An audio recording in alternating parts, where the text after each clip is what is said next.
വാർത്തകൾ ഇനി ആലുവ ലൈവ്.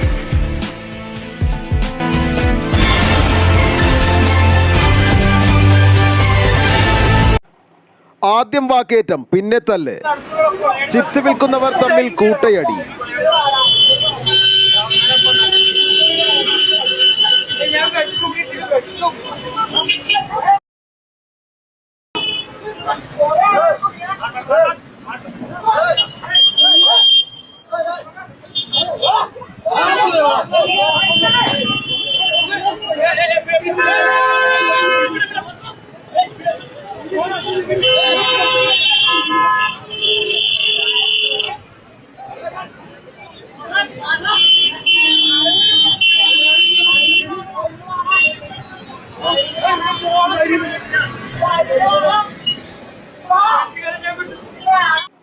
ആലുവ പറവൂർ കവല സിഗ്നലിന് സമീപത്തെ രണ്ട് വ്യാപാര സ്ഥാപനങ്ങളിലെ ജീവനക്കാരാണ് കഴിഞ്ഞ ദിവസം തമ്മിലടിച്ചത്.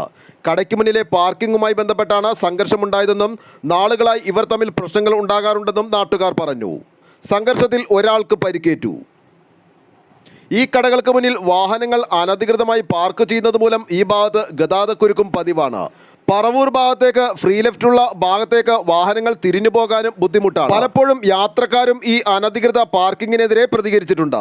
ബന്ധപ്പെട്ട അധികാരികൾ ഇടപെട്ട് ഈ ഭാഗത്തെ അനധികൃത പാർക്കിങ്ങുകൾ ഒഴിവാക്കി വാഹന ഗതാഗതം സുഗമമാക്കണമെന്നും നാട്ടുകാർ ആവശ്യപ്പെട്ടു. ആലുവ ലൈവ് ന്യൂസിനു വേണ്ടി സിദ്ദീഖ് കാരക്കാടിനൊപ്പം സനൂപ് കളമശ്ശേരി.